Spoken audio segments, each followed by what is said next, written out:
Corruption is a global phenomenon found in all countries, but evidence shows it harms poor people more. Corruption stifles economic growth and diverts desperately needed funds from education, healthcare, and other public services. It can take many forms and can include behaviors like demanding or taking money or favors in exchange for services, misusing public money, or granting public jobs or contract to sponsors, friends, and families, corporations bribing officials to get lucrative deals, engaging in cybercrime, getting involved in laundering of money, terrorism financing, and so many other things.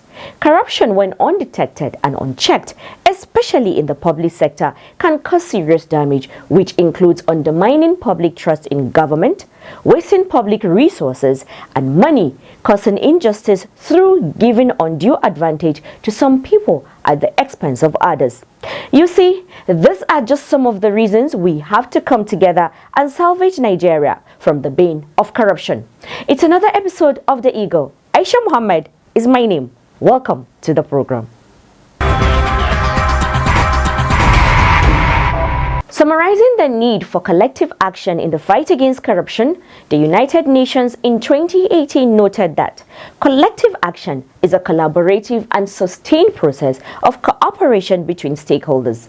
This increases the impact and credibility of individual action, bring vulnerable individual players into an alliance of like-minded organizations, and levels the playing field between competitors. Collective action can complement or temporarily substitute for and strengthen weak local laws and anti-corruption practices. This is why the EFCC is always open and ready to collaborate with stakeholders and interested bodies in working towards eradicating corruption or bringing it to its barest minimum. In this next report, Abbas Abubakar Umar will tell us about some collaborative efforts between the EFCC and other sister agencies. Over to you, Abbas. The president of the Chartered Institute of Forensics and Certified Fraud Investigators of Nigeria, CIFIN, Ilyas Ugashimbaki, has commended the executive chairman of the Economic and Financial Crimes Commission, EFCC, Ola Olukoyede, on his strides in turning around the works of fighting economic and financial crimes and other acts of corruption in Nigeria. He gave the commendation in Abuja while on a courtesy visit to the corporate headquarters of the EFCC. According to Gashimbaki, the EFCC has started witnessing quite transformation since the assumption of office of Olukoyede. He promised the collaboration of his institute with the Commission in breaking more useful grounds in its assigned mandate. He gave detailed account of the mandate and structure of CIFIN and called for formalization of the domiciliation of the Institute's college at the EFCC's academy. On behalf of the Governing Council of the Institute, we bring you facilitations and greetings and best wishes for the assumption of office, and to also commend you for the successes recorded so far since the assumption of office.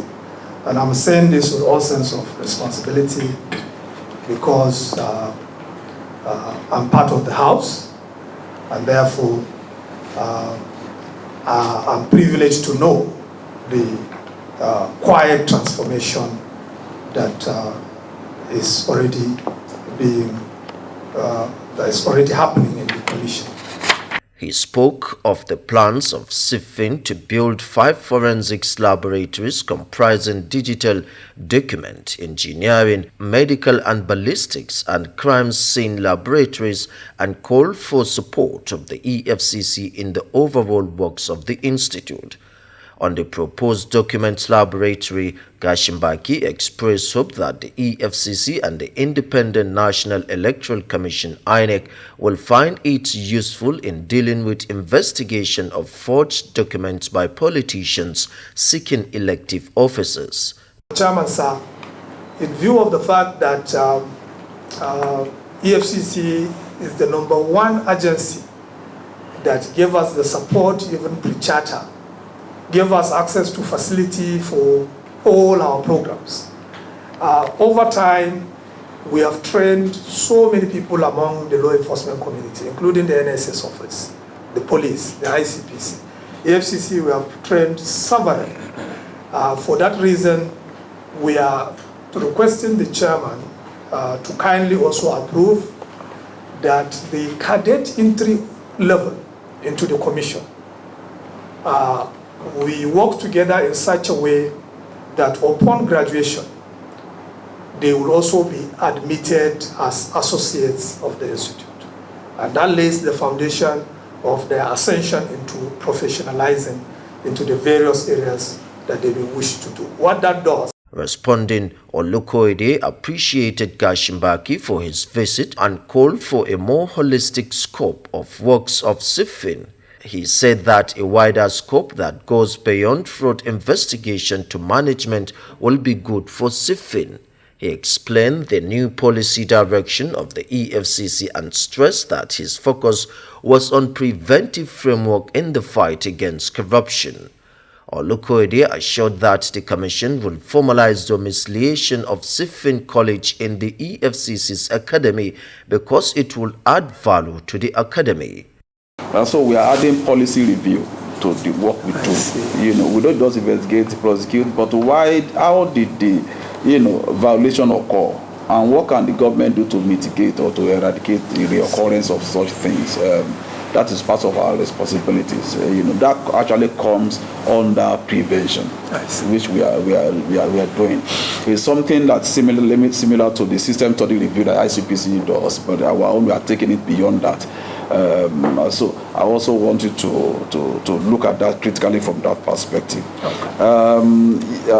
The establishment of your college is quite interesting. Of course, I wouldn't have any reason not to support you in that area.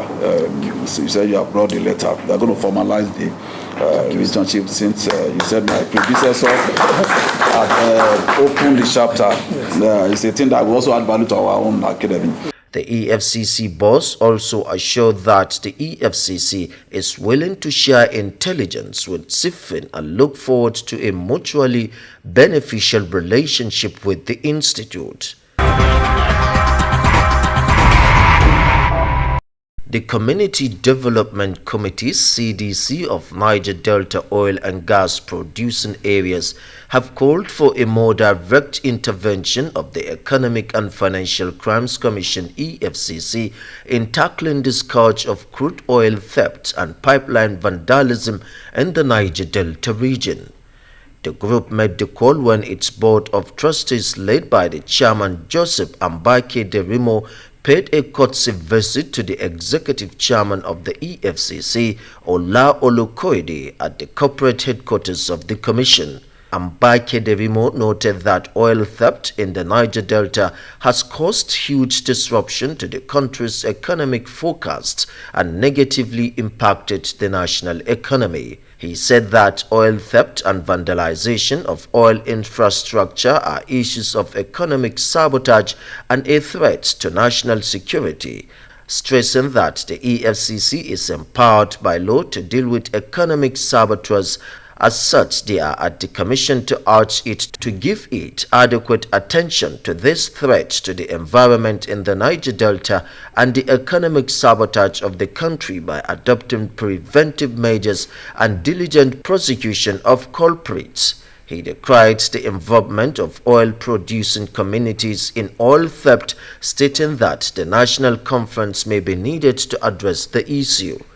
Ambassador further noted that the complicity and conspiracy of silence by well-meaning individuals is even more troubling, as this menace at some point affects everyone, and therefore there is the need to advocate for a more robust national discourse on this essential threat of our time. Mr. Chairman, your organization, the EFCC, is empowered by law to deal with economic saboteurs. We urge you, therefore, to give adequate attention to this threat to our environment in the Niger Delta and the economic sabotage of our country by adopting preventive measures and diligent prosecution of culprits. These are terrible human beings who must be destroyed before they destroy us all in their quest for filth of luck. Responding, the EFCC boss, who spoke through the Commission Secretary Muhammad Majoda, praised the initiative of the group and assured the delegation of the Commission's collaboration with all relevant agencies of government and non-state actors to bring the menace of crude oil theft and pipeline vandalism to an end. He stated that the engagement towards finding a solution to the scourge of oil theft and vandalization of oil and gas infrastructure in the Niger Delta region is very important. He stressed that apart from the fact that oil theft has made it difficult over the years for Nigeria to meet up with OPEC production quota and by extension diminish the revenue the country ought to make from crude oil sales for national development, the menace often comes with the evil of pipeline vandalism, which in several cases leaves a huge toll of environmental pollution, manifesting in the destruction of marine economy, farmlands, and everything in the ecosystem, including human lives. Olukoyede further stated that arresting the tide of oil theft is at the core of what the Commission does in nearly all the zonal commands in the southern part of the country, particularly in the Niger Delta. In our day-to-day briefing, we will come up with a template we can mitigate this kind of challenges. That's why the Commission brought its office at this doorstep of the Niger Delta region, so that we can see how we can navigate. We don't need to come to Abuja to bring all these issues. From our Sarko command, we can pick it up and then we move. So they are very much welcome. He assured the CDC that the Commission will collaborate with them for the sake of Nigeria, our generation and posterity.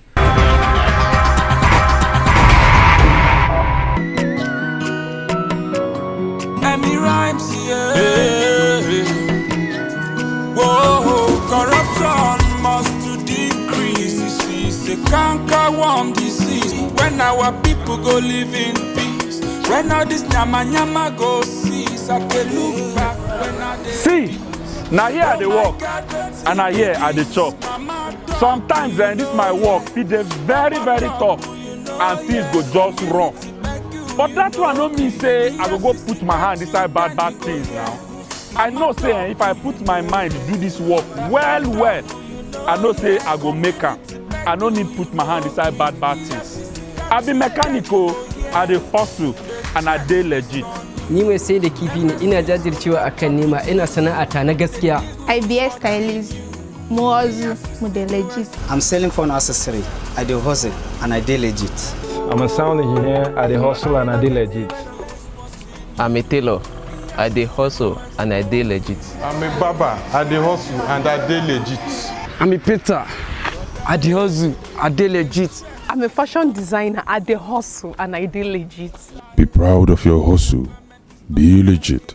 Say no to cybercrime.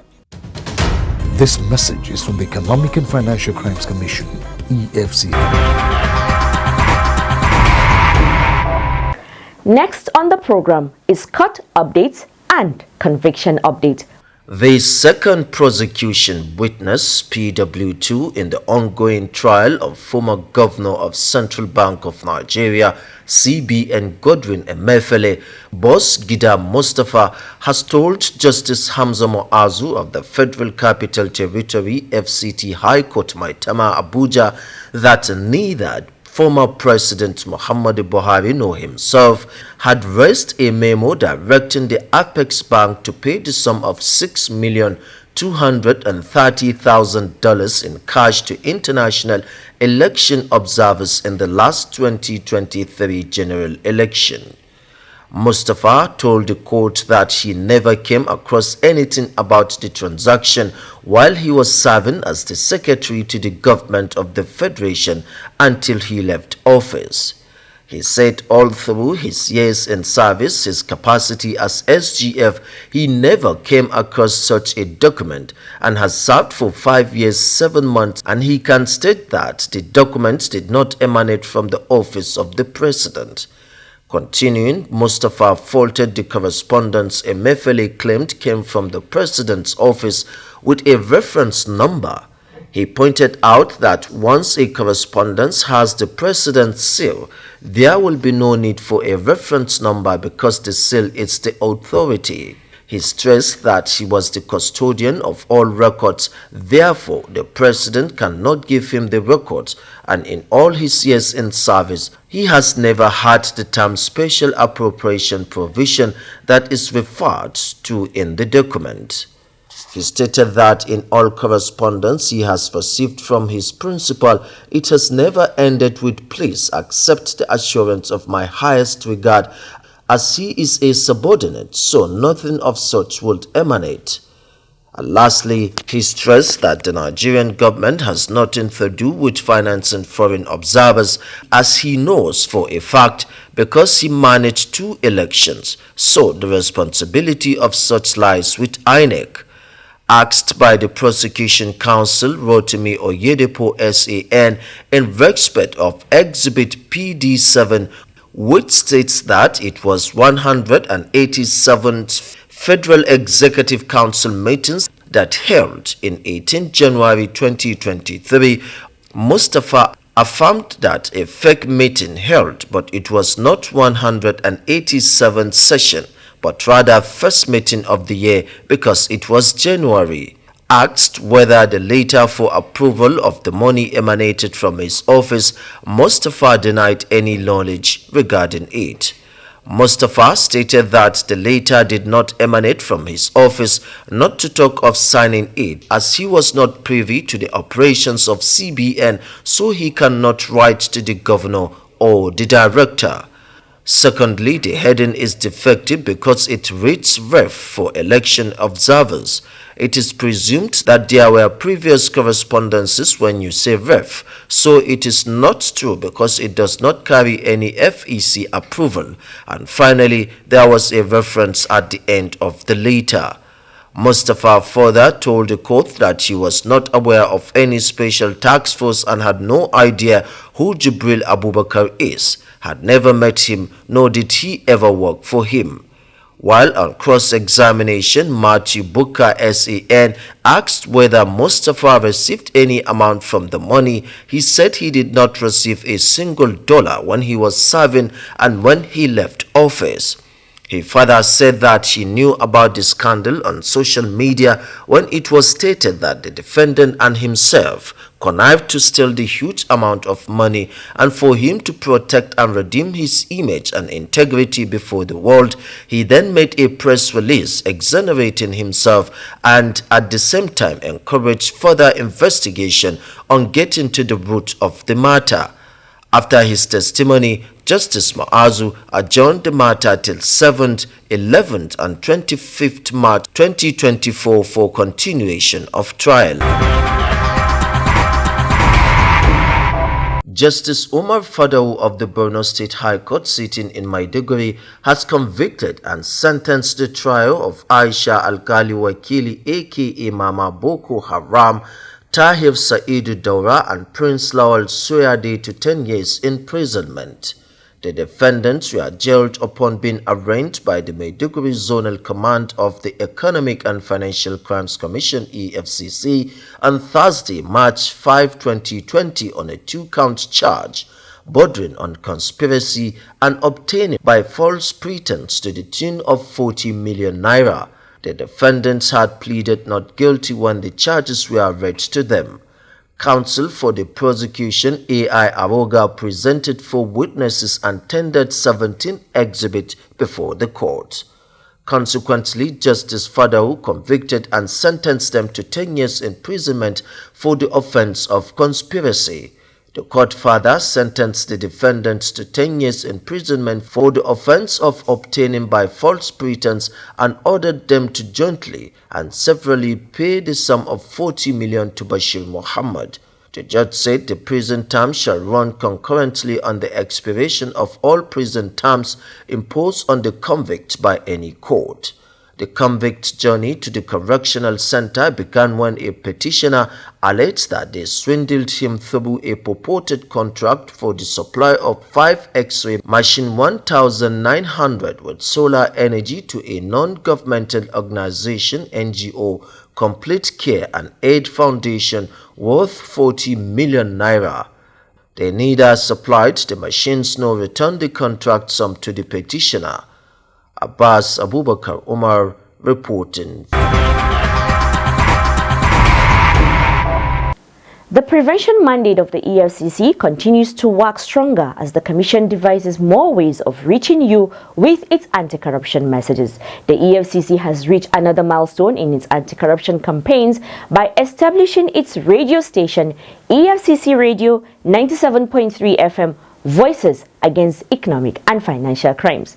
The radio station, which covers Abuja and its environs, will personally speak to you through very interesting programs and good music. Don't miss out on any minute of the station's broadcast, and you would be glad you're a part of the broadcast that day. EFCC Radio 97.3 FM, Voices Against Economic and Financial Crimes.